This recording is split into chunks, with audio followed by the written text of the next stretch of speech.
Last time we had seen that I've told you that we'll be revising whatever topics you were doing in your sixth semester, because we have practically completed the topics of the eighth. Some are remaining, maybe for July and all. So today I'll be just revising and elaborating to some extent some things of female infertility. Tomorrow, Shirodkar Madam will be taking on male infertility. When we talk about infertility, what is the definition of infertility? Infertility is, you can say, inability of the couple to have children. That is inability of the patient to conceive. Okay. And infertility is something which could be treatable. And there is something which other word I have put here is sterility. Sterility is, there is complete, you can say infertility can be treated. Sterility, the patient is not able to conceive. They cannot have children. They have to go for other methods like maybe IVF. So infertility could be treated. Now this, when do we call it as infertility? After how many months or year of marriage do we call it as infertility? It is actually 1 year of marriage in a patient who is less than 30.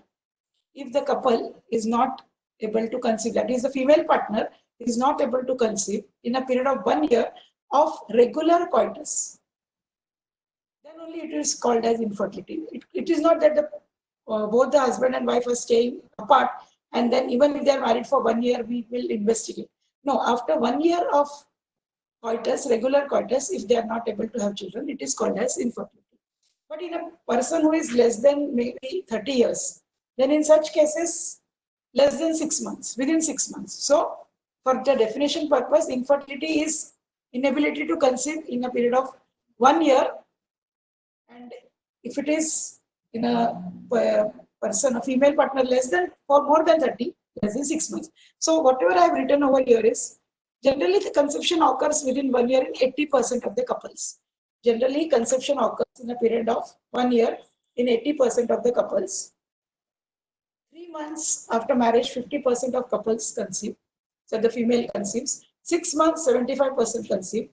And the incidence of infertility is varied in places to places, that is 5 to 15%. So we have seen the definition of infertility. Before we go to the factors, we have seen what is absolute, you can say absolutely they cannot conceive is sterility. So 1 year, generally 80%. That is why after 1 year, we should start investigating. It is not like a patient comes, a couple comes in a period of 4 months and says, we want to go the test. We have to just reassure, say that she will conceive if she has some patience and some small tips. What is the etiology of female infertility?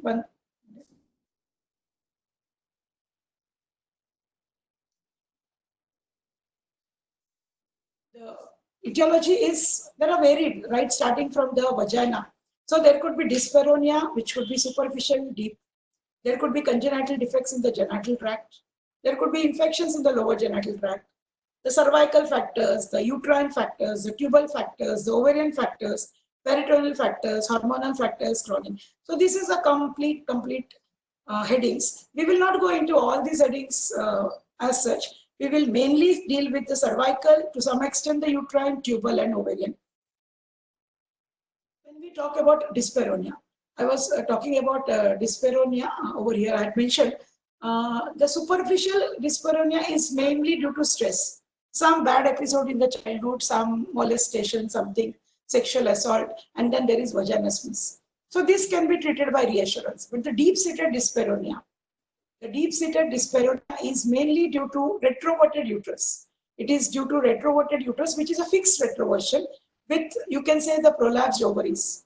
Very, very important cause, the fixed retroversion with prolapsed ovaries, mainly due to pelvic inflammatory disease. And the other thing could be endometriosis. So, okay. So this dyspareunia could also be due to endometriosis, severe endometriosis. So these two things, see what happens is if there is severe dyspareunia, then there will be no coitus or there is hesitancy to coitus. So naturally the chances of pregnancy will decrease. So this is the way how dyspareunia is going to cause infertility. The frequency of coitus decreases. So during the fertile period, the chances are more. That time if the coitus doesn't occur, then the chances for the couple to have children is decreased. Now we go for the cervical factors. When we talk about the cervical factors, cervix is also playing a very, very important role right from the position of the cervix. The position of the cervix and the cervical canal patency are very important in allowing the sperm to ascend. The position of the cervix and the cervical canal patency are very important for the sperm to ascend up. The cervical mucus is also very important, playing a role over there. And the pH of the cervix is alkaline, which is favorable for the semen. So the position and the canal are having important roles by allowing the sperm to ascend. And one more important thing about the canal, I think when we were on the Telegram group, I have already put the role of cervix. I don't remember, but I think I have already put it. The cervical canal is one area where the sperms are stored and capacitation occurs. This is very important. Capacitation is occurring in the cervical canal. The cilia of the endocervical cells are going to push the sperm upwards, that is propelling the sperm upwards. Cervical canal, and what is happening is there is a sievage, that is good sperms are allowed to go. So in short, the role of the cervix is the position and the patency of the canal is allowing the sperm to go up. There is a sievage of good sperms going up and the abnormal sperms are left out. Then the pH is favorable and there is capacitation. So this is the role of cervix. So in such cases, if the cervical factor is acting, then the cervix, how does cervical factor act? Like what happens if there is infertility due to a cervical factor? Infections of the cervix, like chronic cervicitis, which is occurring due to chlamydia, due to mycoplasma, sometimes gonococci, they are going to affect the cervix. In such cases, what will happen is there is formation of anti-sperm antibodies. There is formation of anti-sperm antibodies. So in such cases, what happens is the sperm is there, but it is destroyed because of the antibodies present in the cervical canal. So the anti-sperm antibodies are not going to allow the sperm to ascend. So there is no question of fertilization occurring. So for this, to bypass the cervical factor, actually we do an IUI, that is intrauterine insemination. Very, very important thing is to bypass the cervix, we do IUI. And for treatment of cervical factor, there is nothing else except the couple has to, the male partner has to use a condom for 3 months so that the antibodies will decrease and disappear. So this is in short the cervical factor. Now we come to the uterine causes. The most important uterine cause is Asherman syndrome and mainly due to tuberculosis. Asherman syndrome is occurring due to two things. In India, mainly it is due to tuberculosis or it could be due to a vigorous curettage. What is Asherman syndrome?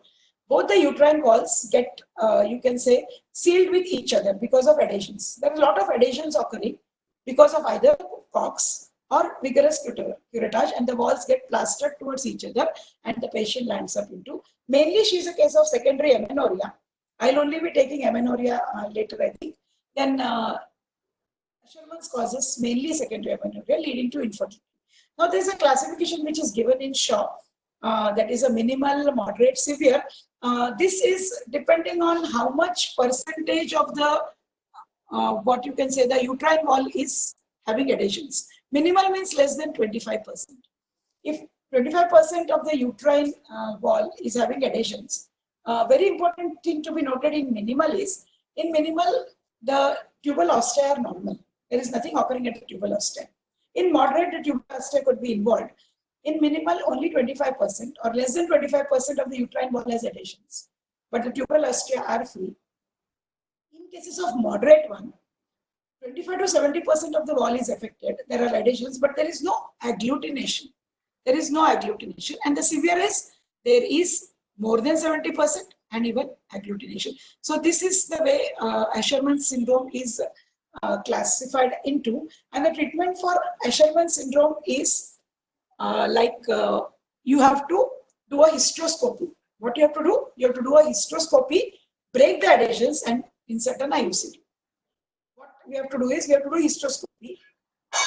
We have to break the adhesions, and to maintain the patency, then you have to put an IUCD. The second important, see there are a lot of uterine causes, but like a anomaly of the uterus, duplication of the uterus, bicurrent, but they are not going to cause infertility. They mainly cause abortion or preterm labor. So as far as the causes of infertility in, you can say uterine causes is, it is either Escherman causing amenorrhea and then this, and other is fibroids. Now when we talk about fibroids, again fibroids have got dual role. They may cause infertility or they may cause again this abortion and preterm labor. The fibroids are causing infertility if they are present at the tubal openings. If they are present in the tubal openings, they will, many a times it's a big fibroid, they will block the entry of the sperm and cause infertility. And fibroids, submucous fibroids can, what you can say, interfere with implantation. So either a fibroid can interfere with implantation or it can interfere with the tubal, at the tubal ostia. I hope I am audible. Am I audible? Siddharth, can you hear me? Yes. Okay. Is your attendance marked as soon as you join? I'm just curious, so I'm asking you. How is your attendance marked? Recorded. हम attendance record होती है. हाँ, मगर join होते हैं और leave चले गए, leave हो गए तो भी attendance होती है. फिर से proxy type, right? आता है मैम, joining और leaving का timing आता है उसमें. Okay, just curious क्योंकि यहाँ right में joining, leaving दिखता है ना? Okay. Am I going too fast? No, ma'am. It's okay? Okay. Okay. So now we come to the tubal factors. So now as far as again your examination is concerned, tubal, we have got a cases of infertility. So we were that day thinking that your posting is missing. So we can combine the clinical aspect and both the theoretical in this lecture.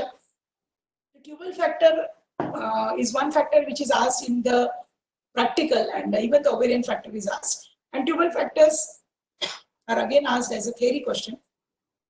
So when we talk about the tubal factors, see, very, very important is not only the tubal patency is important. This is very important. Not only the tubal patency is important, the tubal physiology is also, or physiological function of the tube is also important.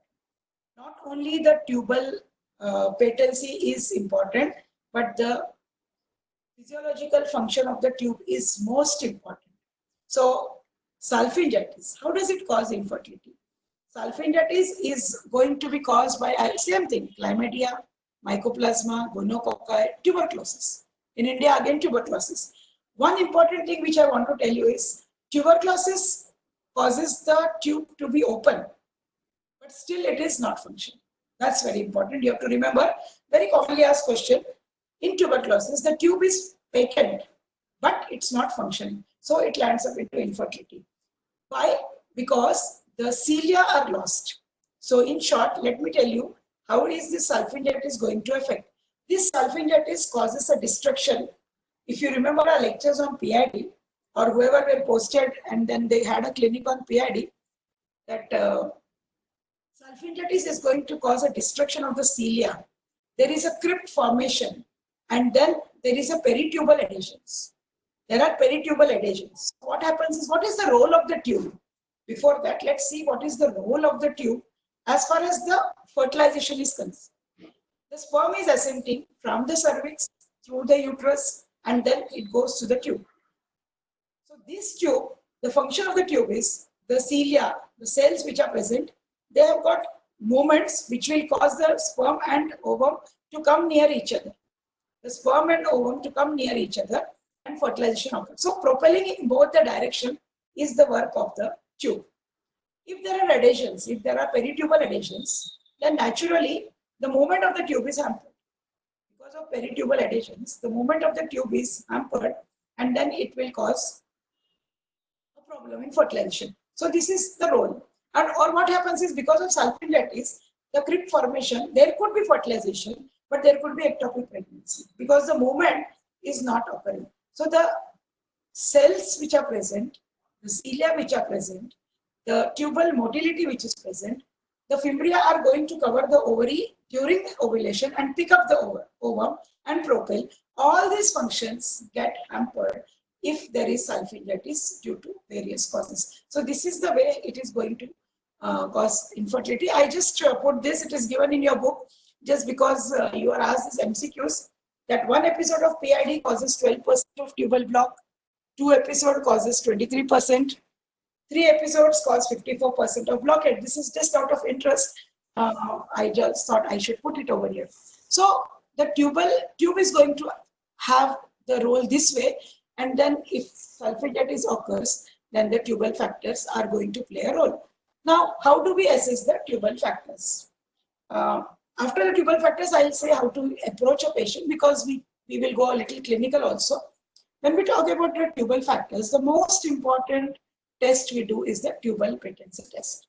Again, a commonly asked either a short note or a question or a Y1, because it can come as a case, it can come as an instrument, that is the Leach-Wilkinson cannula, or it could just be an, you can say a short note or a long question. Now, tubal patency tests are done to see if the tubes are patent. Simple.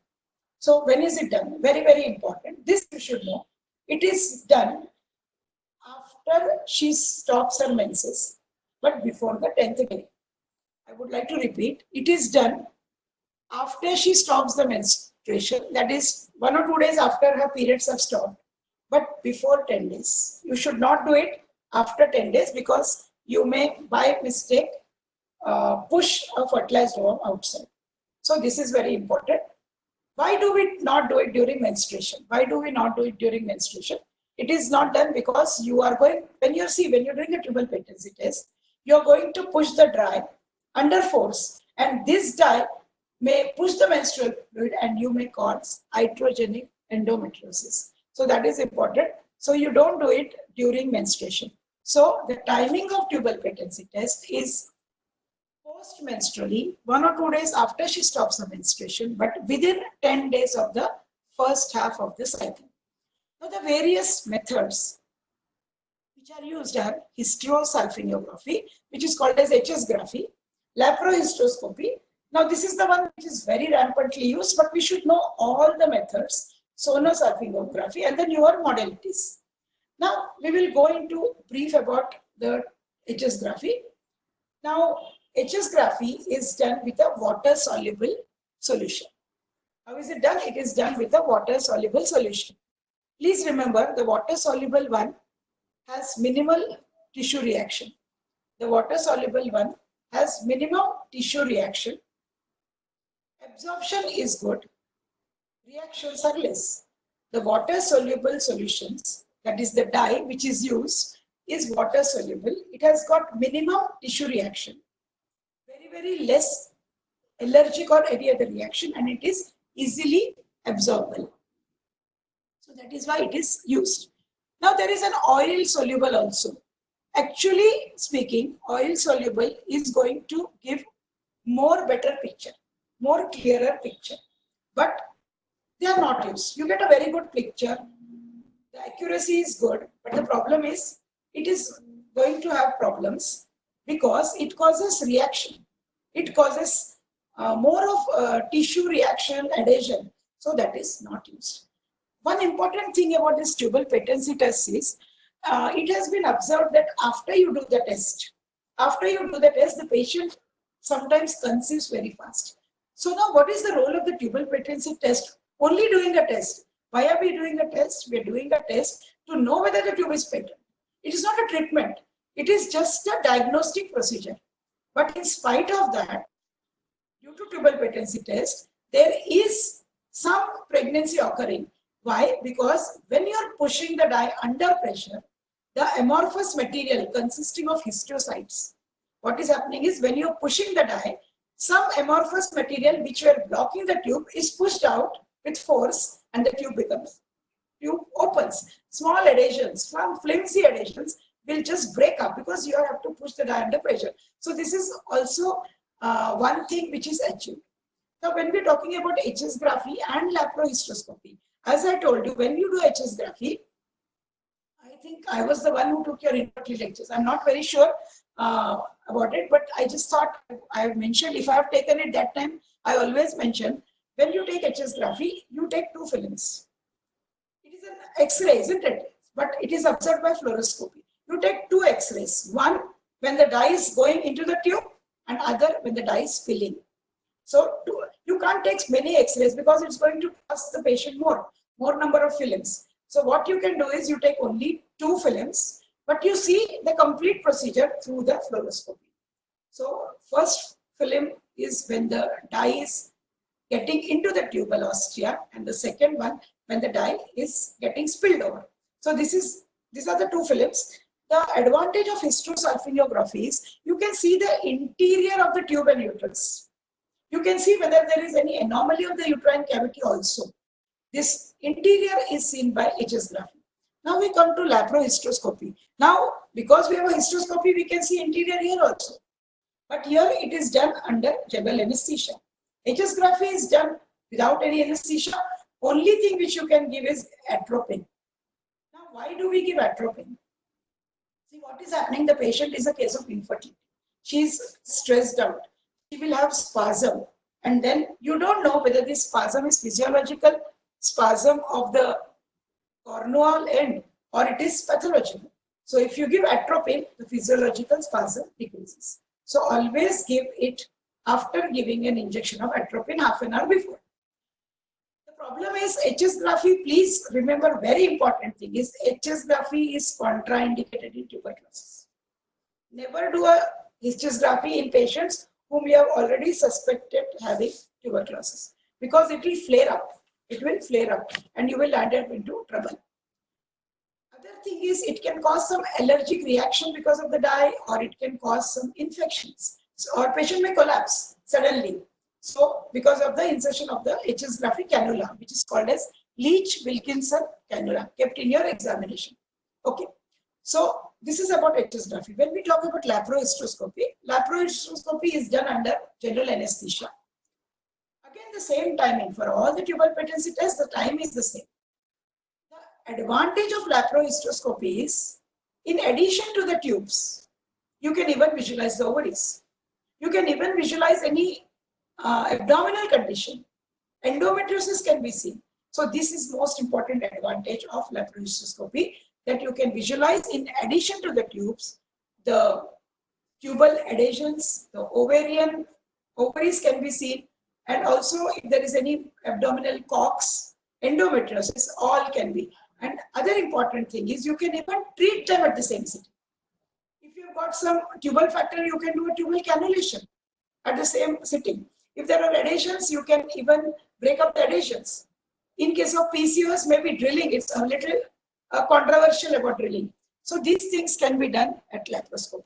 So if you are asked, will you prefer this or this? Will you prefer HS-graphy or laparohysteroscopy?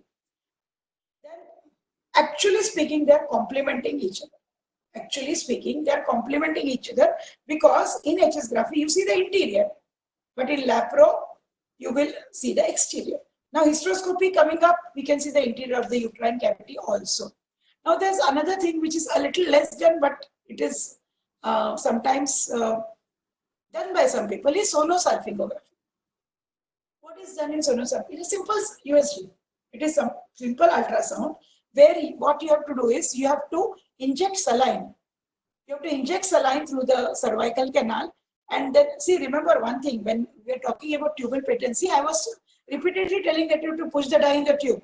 How do you push the dye in the tube? You have to insert the cannula in the cervical canal. Okay, you have to put this Leach-Wilkinson cannula into the cervical canal, fit it, and then push it.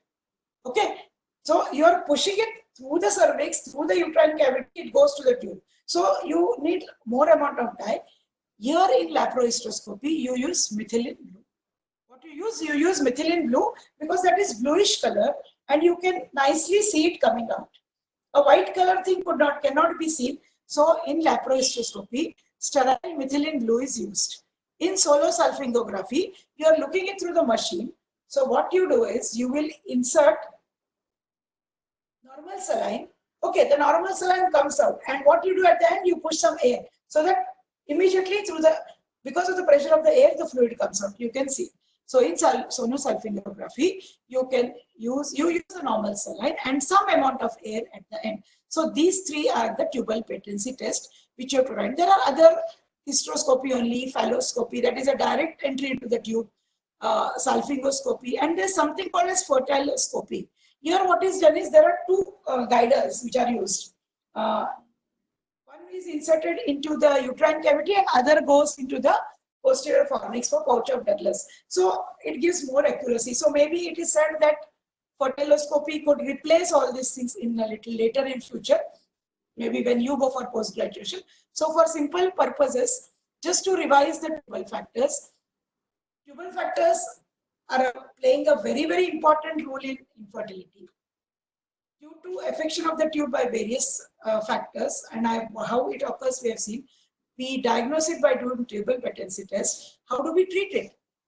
The treatment of tubal factors is by doing a tuboplasty.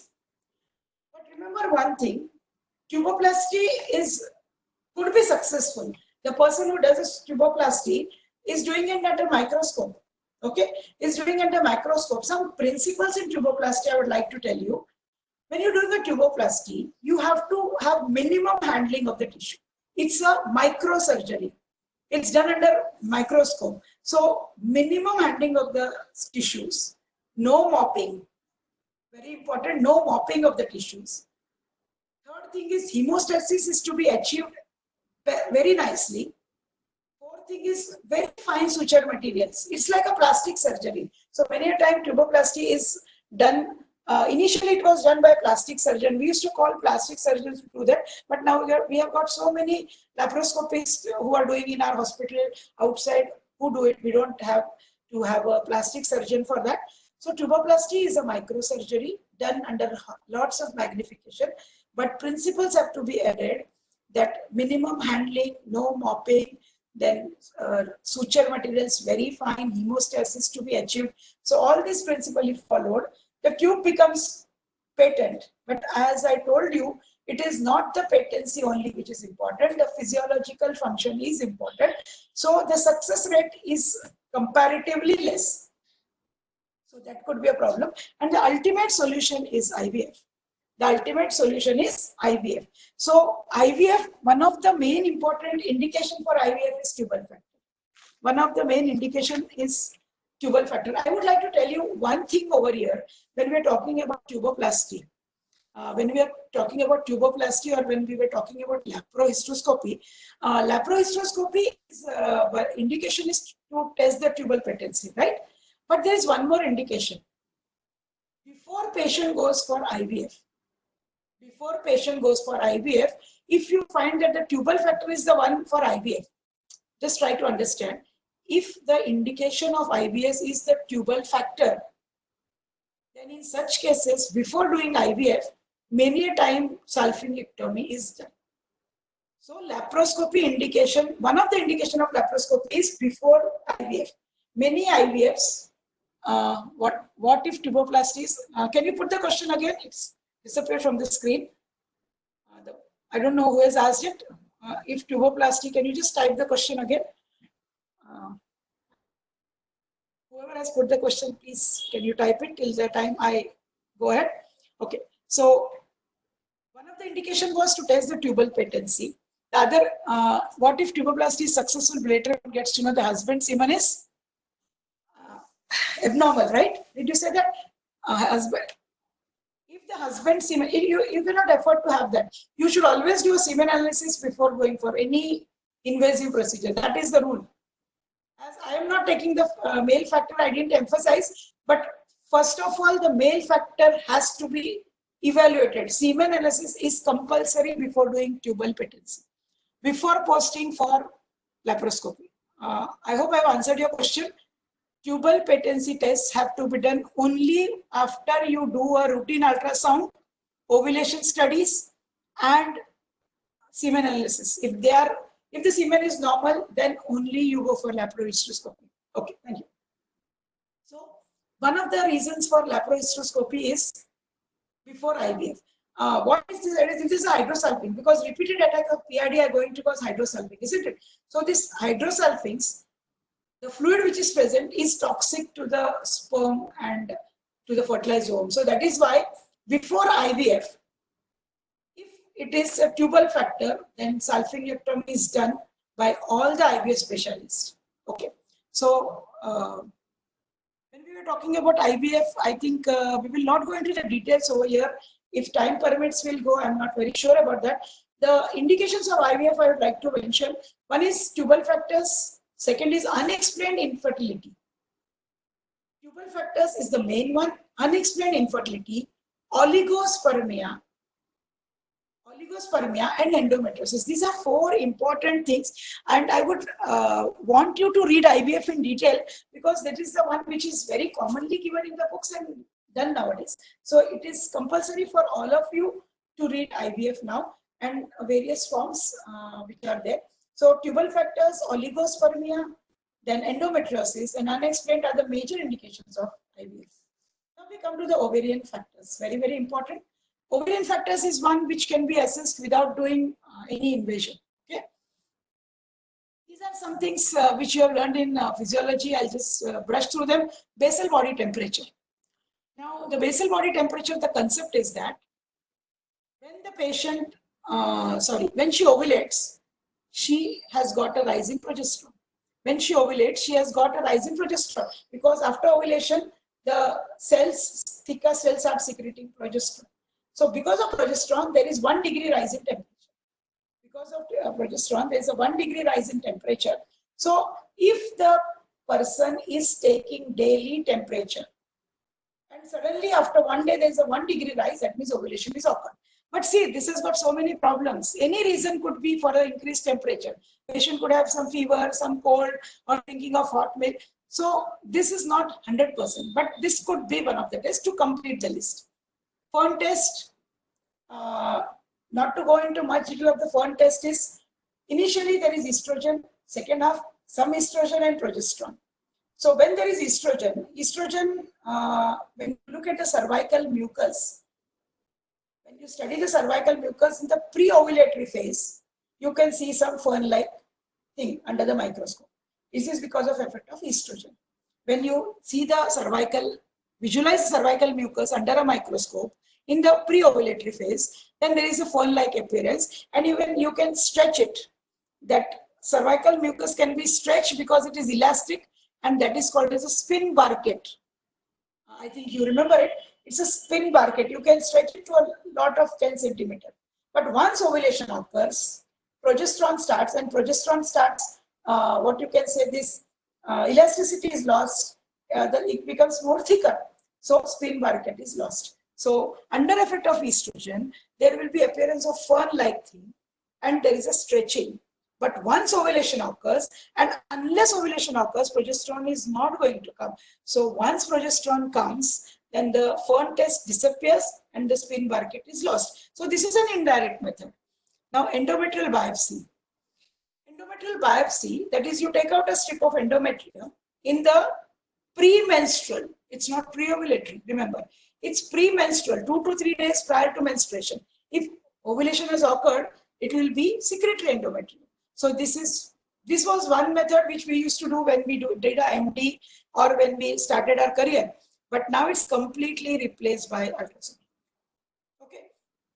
Endometrial biopsy was an important asset of infertility diagnosis, because if the patient has ovulated, then, but you have to know it, definitely. See, anything can change this way and that way. We all are now experiencing it, isn't it? Now we don't have any malls, we don't go to movies, only milk, vegetables, food, that's it.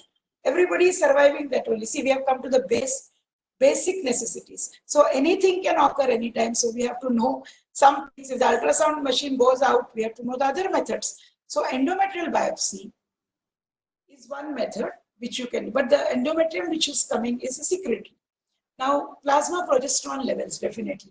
Now, let me tell you a little about ultrasound. I wish you were in front of me so that I could have explained it a bit more easier, at least for me, my satisfaction, is a follicular study. It's a follicular study. And in case of follicular study, what is done is, you have to start doing the ultrasound from the 9th day of the cycle. Okay? We start doing from the 9th day of a cycle in a patients who are ovulating or having regular cycle, from 9th day of cycle. What is seen is the size of the follicle is seen daily in both the ovaries. the size of the follicle is seen daily in both the ovaries and the endometrial thickness is measured. The endometrial thickness is measured and the follicular size is seen. Now, the follicle goes at the rate of 1 to 2 millimeters per day. The follicle grows at the rate of 1 to 2 millimeters per day, and the endometrial thickness ideally should be 8 to 9 millimeters at the time of ovulation. So this is what is going to occur, that if the ovulation has occurred, the follicle is around 20 by 20 millimeter or 18 by 20 millimeters, and suppose today is, say, Friday, the follicle size is 20 by 20. Tomorrow, if the ovulation has occurred, this follicle disappears or becomes crumpled and there is fluid in the pouch of Douglas. So follicular study is the test, very, very important test. So when you're asked in the exam, the first answer should be follicular study. The first answer should be follicular study, where we are going to assess the follicular size of both the ovaries daily or alternate day, along with the endometrial thickness. And if the size is 18 to 20, which ruptures, that means she is ovulating properly, and maybe her ovulatory factors are not the reason for infertility. But very important thing is, this occurs mainly in patient having regular cycles. Now, before, the next thing is management. So patient who is very important in the ovulatory factors is the PCOS. Very important is PCOS, one of the important things. In PCOS, everything changes. In PCOS, there is hyperinsulinemia, there is hyperandrogenism. So the things are very, very different in cases of PCOS. Now let's talk about management. After I finish the management of the ovulatory factors in last 5 minutes or 5 to 7 minutes, I would like to tell you how we go across a patient coming to our OPD of infertility. Now, see, I have told you these are the way how we are going to assess. The ovulation there could be an ovulation in a patient, and how these are the various factors by which we assess. Once we find that maybe ovulation is the problem, then we start treating it. The most important treatment is ovulation induction agents. In PCOS, immediately lifestyle modification along with this. Now, the clomiphene citrate. Now, clomiphene citrate is a drug which is very important, but now that is being replaced by letrozole. So in clomiphene citrate, the dose of clomiphene, before the dose, I would like to tell you the action. It has got two types of action.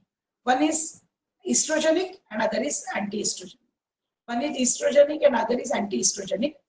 At the level of what you can say pituitary level, it is anti-estrogen. Right? At the level of pituitary, it is estrogenic. Sorry, it is estrogenic. That means what is happening? It is going to cause, at the level of that, it is going to cause inhibition, stimulation of the negative feedback is given, and the FSH LH starts secreting. So it is going to act like estrogen over there. It is going to act like estrogen. Like what does estrogen do? When there's a fall in estrogen, there is going to be raise in FSH. There is going to be stimulation of the follicles. Then there is a follicular growth and an ovulation. So this is the way it acts at the pituitary level. But at the level of cervical mucus, what did estrogen do? Estrogen thinned the cervical mucus. It causes thinning, but clomiphene will cause thickening. Please try to understand this. Clomiphene citrate has got estrogenic actions and anti-estrogenic. At the level of pituitary, it is acting like an estrogen acts, causing negative feedback and increasing the level of FSH, follicular growth, development of ovum, and ovulation. But at the level of mucus, it is causing anti-estrogenic. So the cervical mucus becomes thick, and so the sperm gets difficult to go up. So that is why the pregnancy rates, ovulation rates are less. So this is the way it's acting. The dose. Clomiphene citrate is given on the second day for 5 days straight, 50 milligram. 50 milligram of clomiphene citrate is given daily for a period of 5 days in the first cycle. When we are giving are we just going to give clomiphene citrate and send back the patient home? No. Like today she comes to ye goli le lo parse. No. We have to instruct the patient. when she's taking clomiphene citrate, we have to instruct the patient, take it from second day for 5 days in the night time, have planned relations from the 9th day, do follicular study. So these are the instructions, not only to be written on the paper, but to be told to the patient. That is, take the drug, have planned relation, come back for follicular study, and see how the follicle is growing. If the follicle is growing nicely, fine. In the next cycle also we can continue the same dose. But if you find that the follicular size is not growing, top up 100 milligram. So till 250 milligram you can give. 50 milligram is the starting dose, go till 250 milligram. There is an extended protocol also where you are giving it for 10 days, straight out 10 days, 50 milligram for straight out 10 days. Extended protocol has got better results in some patients. So the most important drug which we give is either clomiphene citrate. But the problem is, again, because of the anti-estrogenic properties, there is some problem in the pregnancy. And if it occurs, there is multiple pregnancy. It is causing multiple pregnancy. So these are the side effects. Now, when we talk about the letrozole, letrozole is an aromatase inhibitor. What is letrozole? It is aromatase inhibitor. It is causing at the level of ovarian release of ovarian androgen. And this is going to act on FSH. Letrozole is started in the dose of 2.5 milligram OD or BD. 2.5 milligram OD or BD for a period of 5 days. Okay. Letrozole has got better effects because that anti-estrogenic effect is not over there in letrozole. So that is why letrozole is having a good effects. But a little multiple pregnancy rate is going to occur in any ovulation induction. Clomiphene citrate alone doesn't work. You can use HMG with that. It is human menopausal gonadotropin. You can use clomiphene citrate with FSH, that is recombinant follicular stimulating hormone. Now, one important thing I would like to tell you here, I've just added this HCG in this. See, ovulation induction agents are clomiphene citrate, letrozole. You can add clomiphene with HMG, clomiphene with gonadotropin, lots of forms which are not required at your level. But once you have done a follicular study, and then you know that now the size today is 18 by 20, right? Or 20 by 20. Everything you are planning, right? You are starting an induction agent, you are asking them to have a planned relation, you are asking them ovulation study. So better do something to rupture the follicle. Did you get it? So we have given clomiphene, we have asked a planned relation, we are asking a follicular study. So when the follicle goes to a good size, 20 by 20, rupture it by giving HCG, that is human chorionic gonadotropin. Rupture it by giving HCG, that is human chorionic gonadotropin, 5,000 international units. So I give HCG today, I do follicular study again 36 hours. So in 36 hours after giving HCG, the follicle ruptures. So these are the various ovulation induction agents which are given. Are we going to add some things to this? Yes, sometimes we have to add metformin. If the patient is case of PCOS, we have to add myoinositol. We have to add sometimes cabergoline if she's having some hyperprolactinemia, like she's under treatment for hyper. You have to add sometimes dexamethasone. So all these drugs can be added when you are giving this. Now, when we are actually giving these drugs, one important thing I would like to mention, that's why I've added this ART. What is ART? ART is not art. It is assisted reproductive techniques. ART is what? It is assisted reproductive techniques. So what is done in ART is, IUI is a type of ART, IVF is ART, GIFT is ART, GIFT is ART, ICSI is ART. So in ART, what is done is, here when we were talking about, I was talking about this clomiphene, I was talking about HCG. So when we are talking about clomiphene and HCG, so in brief, I would like to tell you here is, we have done an initial assessment. We have thought that it is an ovulatory factors. I would like to add one thing here. If suppose we have done a laparoscopy and we find out that the tubes are patent, first 3 cycles, I'm overlapping things, but I'm trying to again tell you a little in a better manner. When we are starting ovulation induction agents, either before laparoscopy or afterwards, what we have to do is, as I told you, after laparoscopy, the results are very good immediately.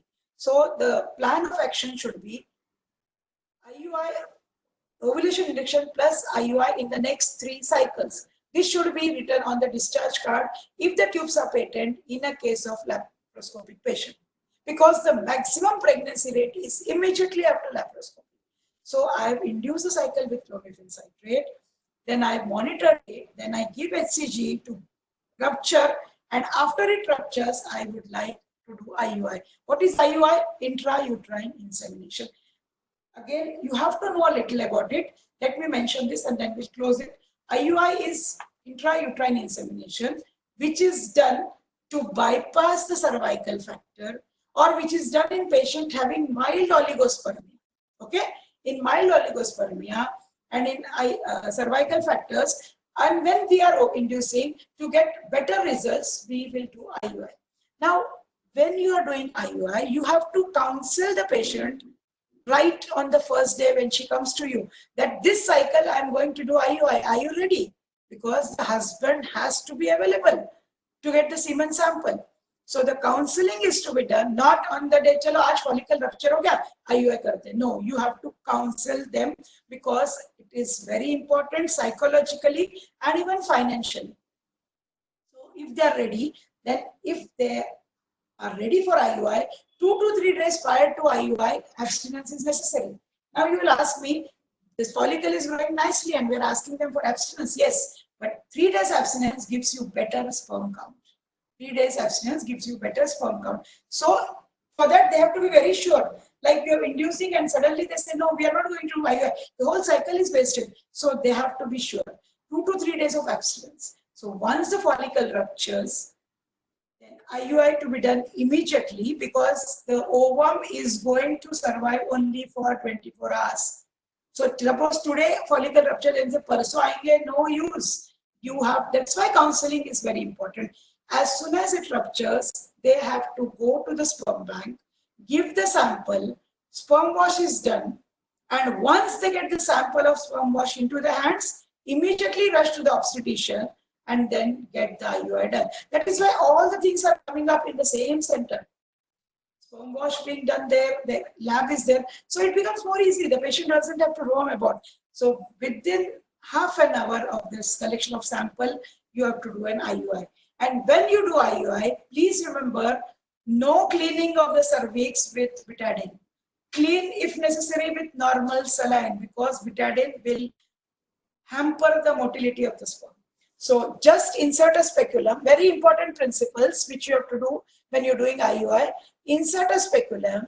If necessary, clean it with normal saline. No holding of the cervix. No holding of the cervix with any instrument because even a small amount of bleeding will hamper the motility of the sperm. Insert that cannula which is given with the IUI sample into the uterine cavity. Inject, that is only 1.5 cc. So, insert speculum, clean with normal saline, no holding of the cervix, put that cannula direct into the uterine cavity, push it to the uterine cavity, let the patient lie down on the table for half an hour, and then ask her to go back home. When you are sending her home, you have to give progesterone, or some people give HCG.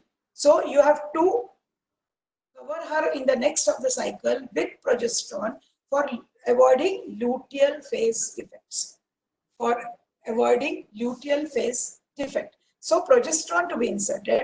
Some people can give antibiotics and very important, ask her to have coitus same night because it enhances the chances. It increases the chances. So abstinence was there, but now today when you have done an IUI, ask her to go for coitus. We don't know what works, are IUI working or that working. So this is very, very important principle when, and all the other drugs are not to be taken.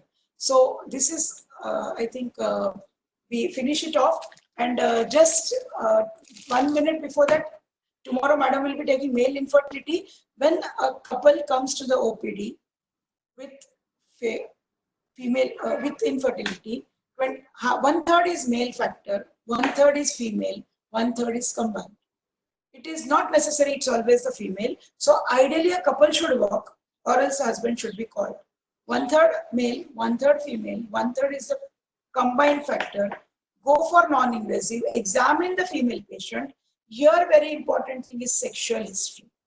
How frequently coitus, any problem during coitus, any habits of the male which could hamper, like alcoholism, smoking, which we will not see today.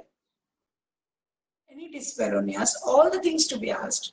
Basic investigations like complete blood count, serum prolactin, TFTs are compulsory because hypothyroidism, hyperprolactinemia are going to hamper ovulation. So you have to do these things first. So basic CBC. If you feel PCOS, fasting sugars, fasting insulin, serum prolactin, thyroid function test, a basic ultrasound to know whether there is any ovarian cyst, whether there is any fibroid, whether there is any other pathology. And on the second day, the important investigation is follicular stimulating hormone, LH levels, antral count, and one more thing is AMH levels. Anti-Mullerian factor level are important.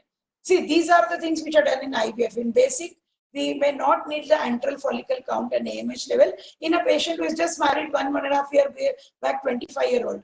For older patients, these things are compulsory. I think we'll stop over here. Thank you very much. Please take care. And Tuesday we'll take about menopause. Second.